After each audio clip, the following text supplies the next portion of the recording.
Welcome to the Psychology World podcast with me, Connor Whiteley, psychology student and international best-selling psychology author of over 30 psychology books, bringing you the latest psychology news, fascinating psychology topics and more each week. If you want to learn more, then please check out connorwhiteley.net/books. And don't forget to like and subscribe to the YouTube video or follow on your favourite podcast app. And here's the show. Hi everyone, and welcome to episode 264 of the Psychology World podcast with me, Con Whiteley. And today's episode is on why an erection is not consent. So this is a forensic psychology podcast episode, and it is Thursday, the 2nd of May 2024 as I record this. So today's episode is partly deeply personal. It's also very practical, it's very informative, and it really does buff some quite scary myths about society. So we are talking about male sexual assault and rape. So these are when men are the victims and sometimes men are the perpetrators. But to be honest, women are just as likely to be the perpetrators. So this is a massive episode which is very personal to me because on the 13th of April 2024 I was sexually assaulted, and it's taken me 3 weeks to sort of get to a good enough place, but I want to talk about it publicly because I want to help people, I want to inform people, I want to sort of bring some awareness because we don't talk about this. And I mean, like, that was very hard for my own experience, which we don't go into in today's episode. We really don't. We keep this very much on the research side. We keep this, I do add in my own personal experiences, but nothing is graphic. You won't really know anything about what happened to me specifically. But I think this is a really important episode, which has the potential to help a lot of people, especially other male victims. That I think that I want to do this episode for myself, and I actually mentioned this in a one line in the actual content part of today's episode itself, which is where basically even if I can help one person with this episode, then that's my job done. If I can help inform a few people that challenge these very dangerous myths that keep victimizing people and keep stigmatizing them, then I would have done my job tenfold. So please keep listening to today's podcast episode because you've got that to look forward to in the content parts of today's episode. So moving on to the psychology news section, from the British Psychological Society Research Digest, and the first one is breaking boredom can protect your productivity. Let's face it, sometimes work is just boring. Even if we have the most interesting job in the world, it's likely there are elements of our work that don't set our hearts alight. One study from 2017 encapsulated a sense of how ubiquitous this experience is, with data from over 1 million emotion report indicating that, at least in the USA, boredom is more common at work than anywhere else.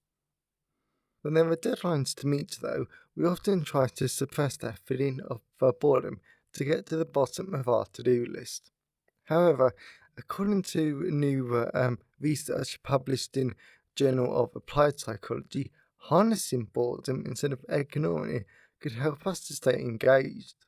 This work by Kasia Balan and colleagues look at how boredom shapes our attention and productivity over time, and its findings suggest that when we lean into our internal signals to switch up tasks to something more meaningful, even if that task is also dull, rather than powering through, our productivity may well be spared. Okay, now that I think is such an interesting idea because, I mean, like my revision. I mean, like just because I've been so busy this week, and this is really really bad because my exams are in 2 or 3 weeks. Um, okay, wow. Okay, just saying that, I realise how bad that is. So before though, my revision, because I'm revising some massive PowerPoints which go into structural equational modeling there, worst topic ever, but it is quite interesting to be honest, to some extent. I would just try and power through, but then I have actually stopped doing that because I've realised it's not helpful. I don't focus, I do just take breaks and I do switch to another task, which even though it's slightly annoying because of course I'm not completing that task, I know when I come back to it, I'm going to be more motivated, I'm going to focus more, and I'm going to have a higher quality result out of realising that topic than if I just powered through. Because yeah, I tried powering through on those early PowerPoints on other topics, and I mean, it did not stick in. It really didn't, and I just hated it. I really, really hated it. So that's just a little tip over that you might want to try, because I do recommend it, and it is quite good. So the second one is how to get your team to listen to you. We often think of the young people as particularly resistant to advice. We've probably all, at some point, rolled our eyes and done the exact opposite of what our guardian suggested to do, with mixed results. Knowing how to successfully give advice and support a young person can be hugely important, giving them the skills to deal with similar situations for years to come. In a new paper, a University of California Riverside team explores how younger people work through their emotional problems with the help of others, and in particular, how open they are to receiving advice and support from their parents. They find a relationship between the success of such interactions and how much autonomy is afforded by parents, suggesting that young people are much less likely to resist advice when they feel trusted to make their own choices.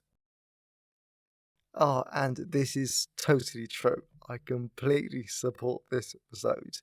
Because I mean, like, we all have different situations and different relationships with different people where we feel trusted to make certain decisions, but not others. And and because of course I'm keeping this proper vague because I do not want to give too much away here, but I flat out love for my family because of when it comes to 99% of the decisions, like they trust me, they support me, they want like they're happy to at least talk about all of these decisions and all of these topics.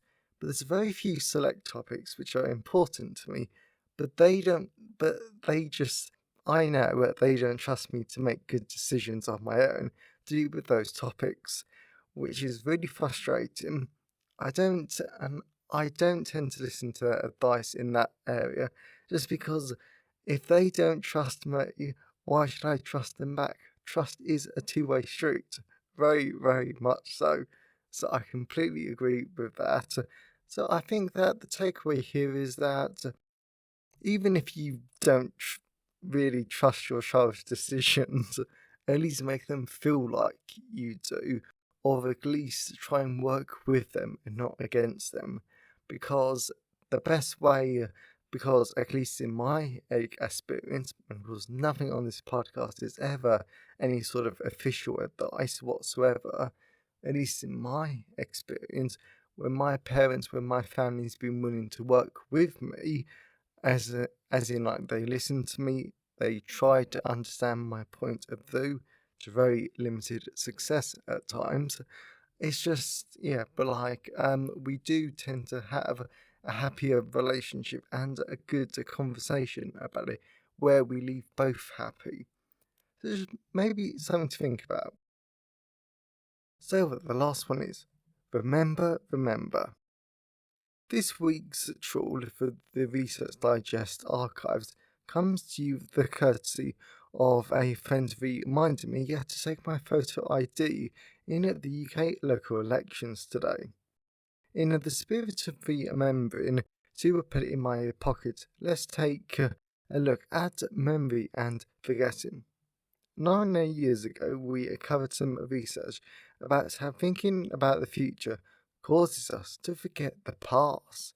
In this small study by Annie Dillard and Benjamin Storm, participants found it harder to recall the autobiographical memories they described in the first session when those memories were related to a topic that had been used to imagine the future. 4 years ago, our previous editor, Matthew Hordham, explored state-dependent memories. Research pointed to memories floating on the surface are more readily when our state matches the one we learnt them in. This is a 2020 article, but I found the same is true even for babies. And finally, most of us will be familiar with the idea of false memories. But how easy are they to implant? In 2018, our guest blogger, Simon Horkham, took a look at the clash over this question. But the reason why I have read all three of them is quite simply because memory, I think that memory basically proves that I do really, really like cognitive psychology. Because, Elizabeth Loftus, I think she's amazing. I think she's done some really cool studies. She really has got us thinking about memory, especially false memories. And sure that I will always try and remember her, her slight mistake when it came to researching that Jane Doe. And to be honest, if you want to know more, definitely look it up online because it's quite interesting there because her and another researcher managed to identify a Jane Doe in an academic research paper. Now that I think takes some skills that I already do slightly respect for how clever that must be. It's completely unethical that she did it, and I do actually talk about this incident in my ethics in psychology book. So I definitely recommend that you would check that out there because I do talk about some of my personal thoughts on it, especially from an ethical perspective though. So I think that memory is very important that we look at it. It's important that we understand it, not only just so we can improve our own memories and it can inform stuff like education, revision, and other more applied areas, but also when it comes to conditions, for example, dementia, Alzheimer's, because if we understand how memory works, then we can start to understand how does the dementia and Alzheimer's specifically target memories in the brain. So it's absolutely a critical. I definitely think that we've got to keep researching it, learning about it, and most importantly, it's just fun to listen to. It's just fun to talk about. Memory, I think it's just because our entire lives are memories. Who we are memories to some extent. And it's just a fascinating topic that I will always enjoy reading about, learning, and maybe studying in the future. So, I hope you enjoy the psychology news section. So, let's move on to the person update. So, moving on to the person update. So, it's a Thursday, so I'm recording the podcast quite a few days early compared to when I normally do it, and that's because it's my birthday weekend. So, I've got a lot of plans, plans out, and this is probably one of the most unfortunate podcast episodes to do on this weekend, but I wanted it out and I wanted to do it and the timing's quite perfect, but also because of when this podcast episode comes out, this is the weirdest podcast episode ever to come out on my birthday. Yep, so this is coming out on May the 6th, which is my birthday. I think that it's a really weird one to put out there, but by the time I'd actually committed to myself that I was going to do this. I just hadn't realised it was my birthday when this comes out. Wow, I really have been that busy. I've forgotten when my own birthday was. Yeah, but I've got lots of good stuff planned. So we've got family coming around.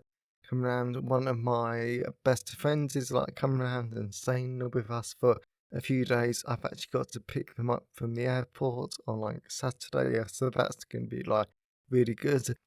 And me and my friends are actually going up to London to do this sort of virtual reality escape room, which I'm actually really looking forward to because I've wanted to do it for a while though, but I've just never had a reason to do it.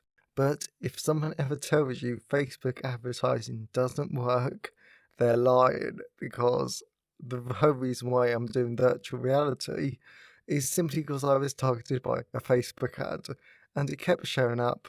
I had arrived early one day to a school when I was doing outreach work, so I scrolled through my phone, I clicked on it, and the rest is history.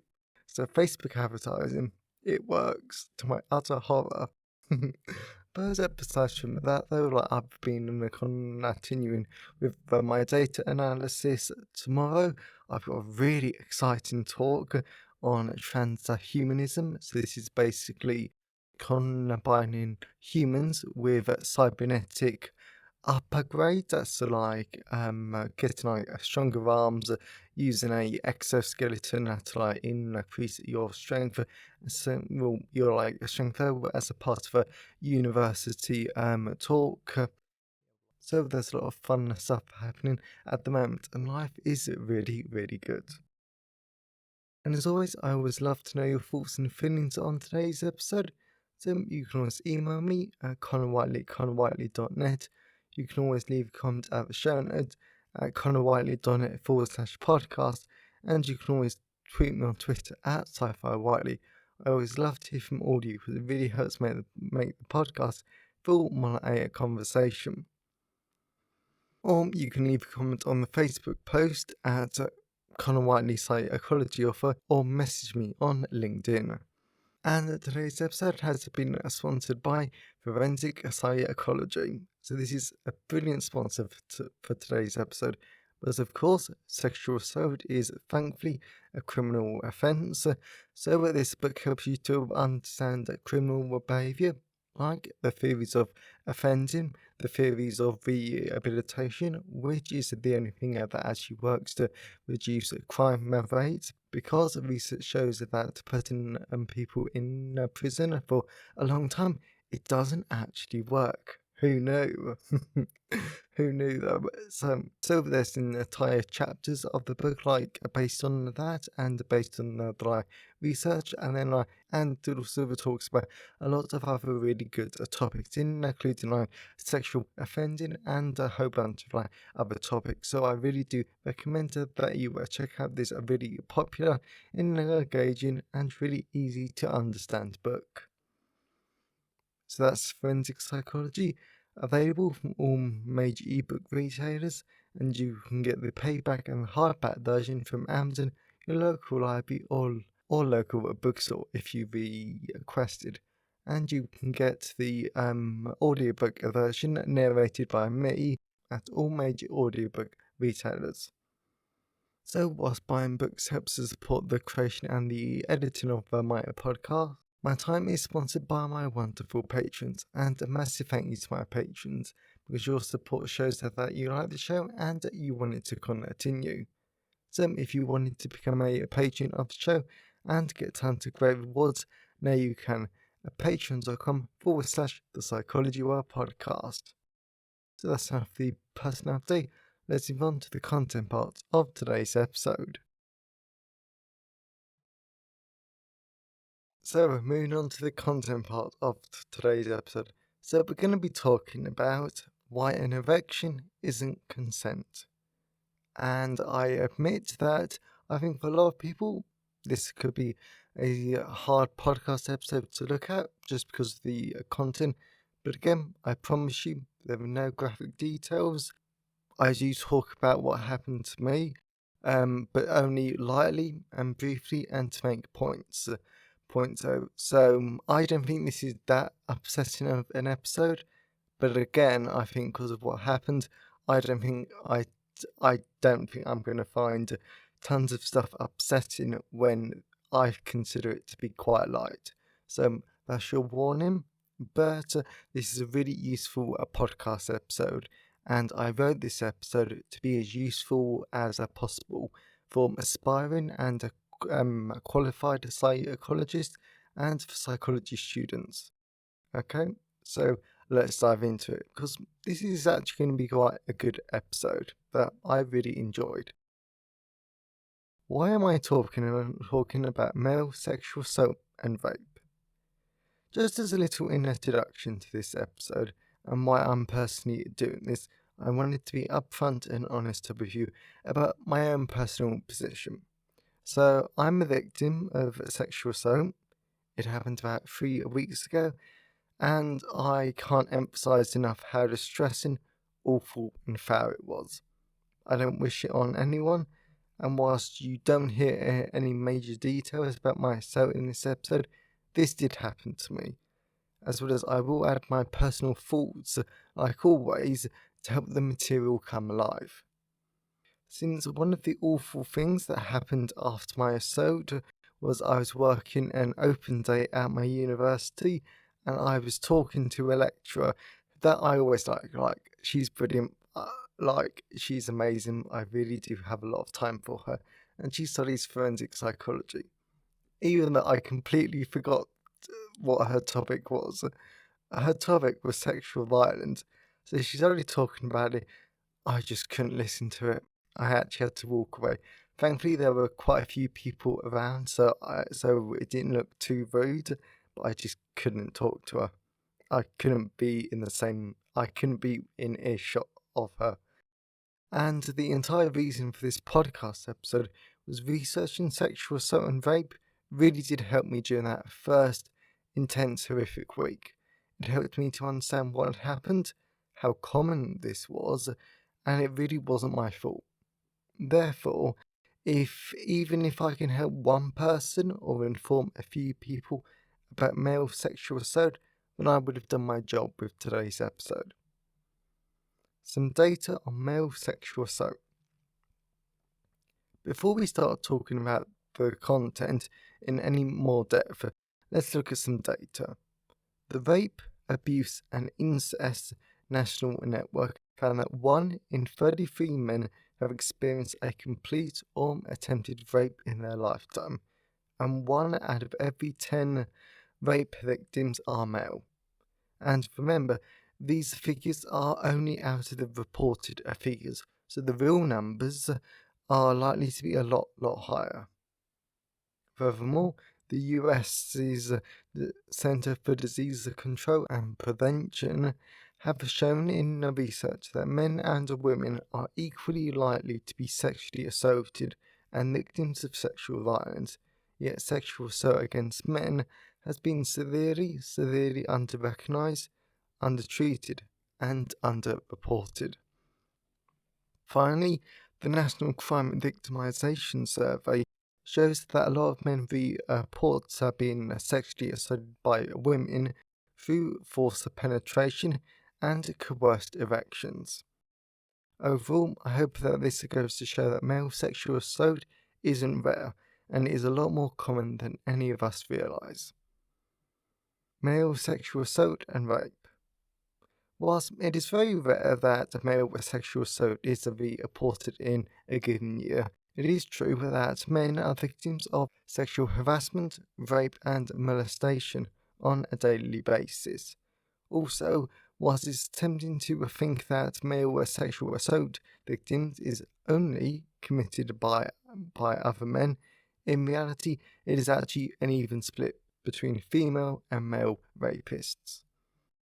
As a result, male rape by women is a lot more common than we will ever see in the criminal justice system, the news, as well as social media. Part of this underrepresentation is the shame and the stigma of a man not being manly enough. because of the stupid idea that only weak men get raped. I mean, I just have to smile because that's such a stupid idea, and I cannot stress how just stupid those myths are. Like, I'm not going to get on that soapbox. Not on this topic. It's just so stupid. Yet another reason is that when women rape men, they generally get the man to have an erection and even ejaculate.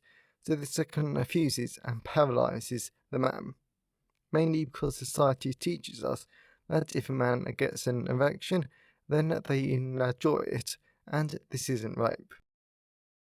I actually remember one of my school friends saying this back in my secondary school years. And back then, I sort of knew this wasn't 100% right, but I had no idea how flat out wrong this was until 3 weeks ago. Also, on the underreporting bit, so the reason why I didn't report it was because I was embarrassed, I felt dirty, I felt so violated that I didn't want many people to know. Like, I actually remember towards that first week, it sort of got to the point where 8 people knew. Not so much they knew all the details, but they knew what had happened to me. They knew I'd been assaulted. I mean, I was quite upset at that fact. I didn't want people to see me as a victim. And this actually made me scared, to be honest. Like, I was scared of getting hurt yet again. I was scared of the stigma, and I was scared about what my friends and my family would think. Of course, they loved me, they supported me, and they have been great since they found out. Then another reason why I didn't report it was because the legal issue. Because I cleaned my teeth when I got home. I'd had a shower the next morning because I was in extreme denial about what had happened, and that's so much that I talk about in later on. And it took me 2 days to admit I'd been sexually assaulted, and by that point, there was no DNA left on me because I cleaned myself so much. There are other reasons why a prosecution would have been difficult, but that isn't the focus of today's episode. And I didn't want to go through the whole legal process. But if someone listening did want to do that, then that's very important, critical, and you should. If you want to press charges, you absolutely should. In addition, having an erection isn't consent or a sign that the person is willing or ready to have sex, because an erection and ejaculation are physiological responses that we can't control. Also, these physiological responses can occur due to pain, anxiety, fear, and sexual desire or excitement. Lastly, a final note on underreporting. A lot of men don't label themselves as sexual assault victims, and they don't call it what it is, since typically when men learn that other men have been sexually assaulted, they meet the disclosure with insensitivity and mockery. Personally, it took me 2 full days and 2 good friends of mine and a specialist at the university to help me realise and call my assault what it was. I really did not want to admit it, and I was in extreme denial. Like, I sort of remembering, like, the woman at the university, she was amazing. She kept trying to gently press me towards admitting it and calling it what it was, but when she realised I wasn't going to, she backed off and we just kept going. Like, she didn't make me feel guilty or anything. And I mean, like, yeah, it was a difficult time. And I think the reason why I was in such extreme denial was because I knew how those people, as in victims, are perceived in society, and my own social environment only confirms that. Yet I am a victim, and what I accepted, that I say in air quotes because no one accepts it or realizes that, it got a little bit easier because I could talk to people. I contacted my therapist and started recovering. And this episode is part of my recovery because I want to help someone, possibly. What about male on male sexual assault? A brief look. So far in the episode, we've looked at what happens when women assault men, but let's focus on male sexual assault. When a man is sexually assaulted by another man, this carries another strand of a stigma, as the victim fears that other people might question their sexual preferences and their sexual orientation, and there is a concern about how they might be perceived as less manly because of the assault. This is what I don't understand gender roles and the whole idea that men have to behave in a certain way. Male mental health would be so much better if these gender-based rules of behaviour weren't around. Anyway, a lot of men don't report male on male sexual assault because of the shame and humiliation, or the perception of them being weak for not fighting the attacker. And that's actually a very interesting myth that I learnt about from this woman at the university about sexual assault and rape. Because everyone thinks that when someone is raped or sexually assaulted, the victim screams, fights, and tries to break free. But that is very, very rare. In reality, and this is what happened to me, you basically get so numb and cold and an emotion that I later realised was a fear, because that's one of the great things about being autistic. You don't always know what emotion you're feeling until later on. And I mean, of all the times, for that to happen, this was not a good one. Now, so I later realised that this was fear. And you don't want it to happen. You say stop and you say no. But when the attacker keeps grabbing you and carrying on, you just want to get it over with. You just want to escape and you want to run like hell afterwards. Since my fear was that my attacker was a lot larger than me, unfortunately, so I was scared that if I tried to fight back, he would grab me, he would hurt me, and the situation would be even worse. That is why people rarely fight back. It doesn't make them weak or stupid, and it doesn't make what happened to them any less traumatic. It makes them a survivor. Myths that contribute to the challenge of recognizing male sexual assault. So below are some myths in a society that contribute to people not talking, recognizing and treating male sexual assault as seriously as female sexual assault. And just so you know, I do fully know and I do fully accept that we've still got a long way to go when it comes to women sexual assault. And that's something else that I talk about in the conclusion. Like, we still got so far to go so that women still feel protected, listened to, and cared about. And I mean, like, the criminal justice system, there's got to be some sort of reform and some sort of action so women rape cases can be prosecuted and convictions can happen though, because in the blog post, in the actual introduction that I normally skip when I do the podcast, I do stress that point. So I will just repeat it here though, that just because I'm talking about male sexual assault, it does not mean I'm delegitimizing women here. No one deserves to be sexually assaulted or raped, regardless of your gender. Just want to make that clear. So some of these myths are: men are only raped by other men. Erections only happen when the man is excited. Erections are a sign of consent. Men always want sex, no matter what. Men can never have enough sex. Men secretly like being sexually assaulted. There is something wrong with a man if he doesn't want sex. Ejaculation is a sign of sexual enjoyment.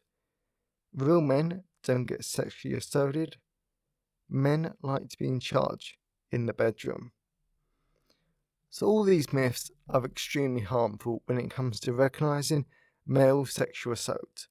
but they don't help the aftermath of the assault too, since our culture views sexual violence against men as disenfranchised abuse, and this means men don't get the same emotional, legal, and medical support as women do. Of course, I know there's still a long way to go, but still. Therefore, myths about men only being sexual predators that have an extreme need for sex that is ingrained in the mental health, public health, medical, as well as criminal justice systems. These myths only hurt men, since having an erection and ejaculation makes people debating if it was actually assault or not, because people believe that they have to be aroused and enjoying it for that to happen. I can personally protest that and say that this isn't the case. Sure, I was theoretically rock hard during my assault, but I was never going to ejaculate. I was not enjoying it. I did not enjoy being grabbed and having a lot of different things done to me. So the idea that an erection means you're enjoying it is flat out wrong. Interestingly, as I'm an aspiring clinical psychologist, even in psychotherapy, a therapist might question the validity of the rape claim by the male victim, and they might not be very convinced of the traumatic effects of the incident. So the therapist's behaviour and attitude tend to leave male victims feeling undermined and delegitimized. Another fact I want to add here is that after a sexual assault, it takes even more courage than normal to contact a therapist. Since I have a great relationship with my therapist, we get on well, we do great work together, and she's helped me before with my child abuse and trauma, something that was slightly connected to my assault. Yet, I didn't want to contact her this time. I mean, I seriously didn't. Because I didn't want to admit my assault had happened yet again to yet another person. I only contacted her and had a brilliant session with her because a good friend basically ordered me to. Yeah, I mean, he was very strict on that. He watched me send the email because he was that concerned and he was that dedicated to me as a friend. Thankfully, it all worked out. Conclusion. So before I wrap up this podcast episode with a little more information, I want to say that I really enjoyed this podcast episode. It's been tough, and I am having to stand in a very specific way when I record this, when I talk about this, and I'm not going to go into details about how I'm standing because that's quite distressing in itself. And at the moment, I've only written this podcast episode. I was rather nervous about saying this stuff out loud. And for me though, when I was writing this out and I was writing the R word and the A word so many times, I was quite nervous about, am I going to be able to say it this many times? But thankfully I have. And I'm proud of myself for doing this really hard episode because I'm revealing to the general public what happened to me. And I know some people, to be honest, I'll actually be quite shocked if I don't get any hate over the years, because I'm not going to unpublish this episode. To be honest, I don't unpublish any of my episodes because the information needs to be out there. So I know I'm probably going to get some hate and people calling me a liar or weak or pathetic and stuff like that because of these myths. Other people will thankfully support me, and it's those people that I will listen to and I will treasure.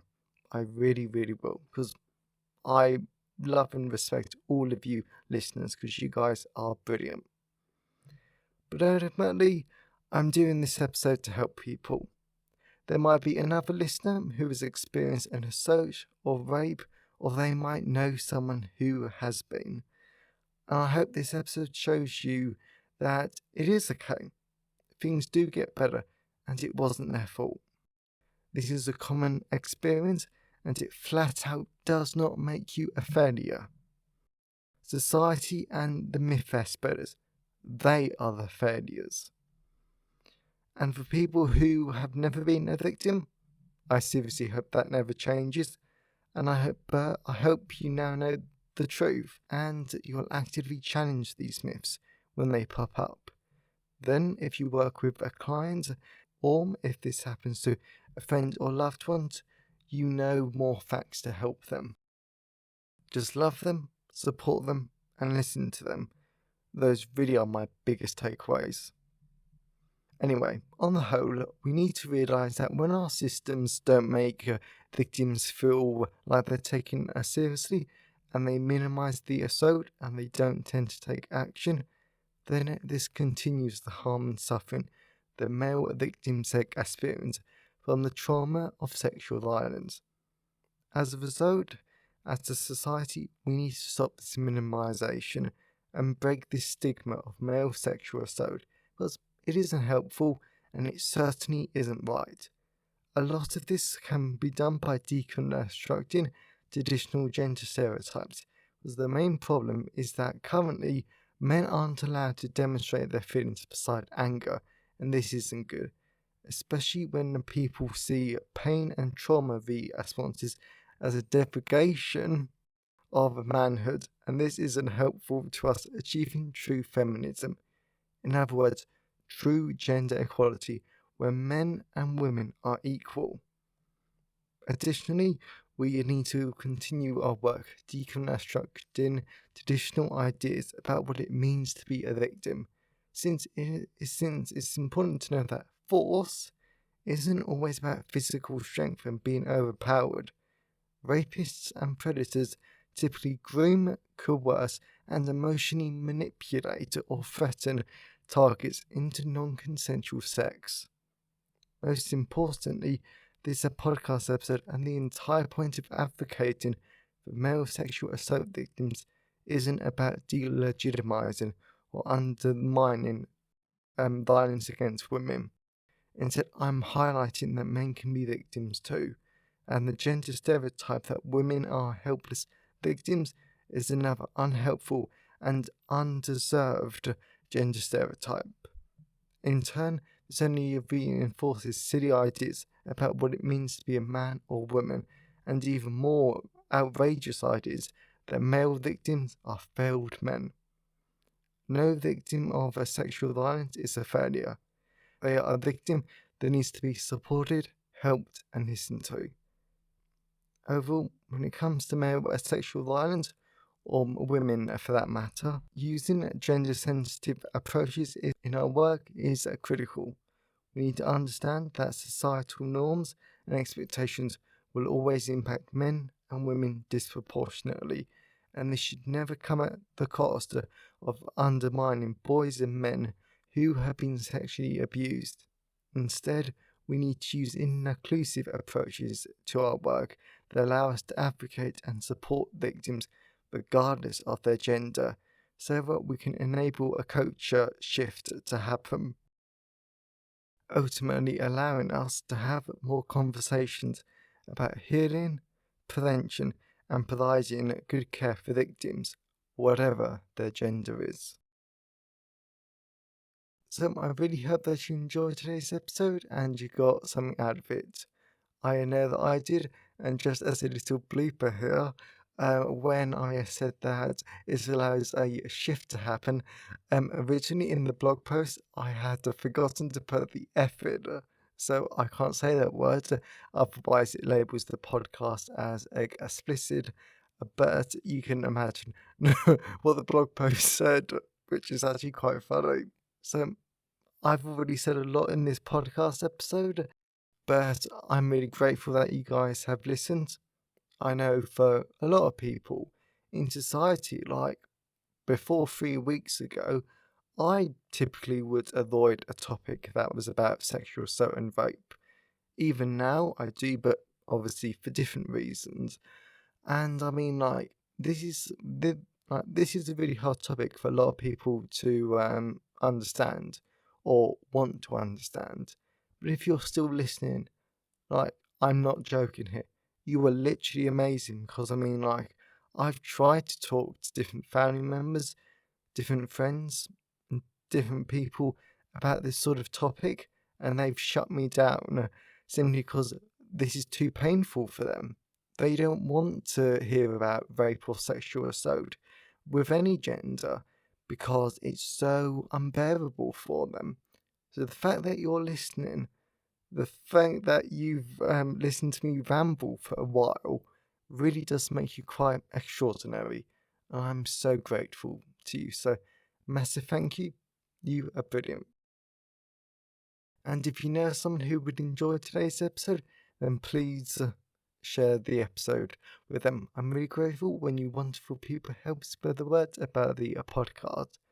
And if you want to learn more, definitely check out Forensic Psychology, available in all the usual places.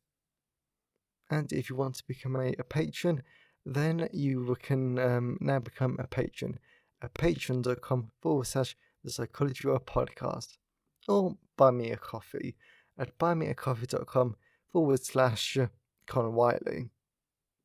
So have a great day, everyone, and I'll see you next time. Thanks for listening today. I hope you found it helpful. Please remember to like the video and subscribe to the YouTube channel and follow the podcast on your favourite podcast app. And if you wanted to learn more, then please check out the backlist of the podcast episodes or my books at conwhiteley.net. So have a great day and I'll see you next time.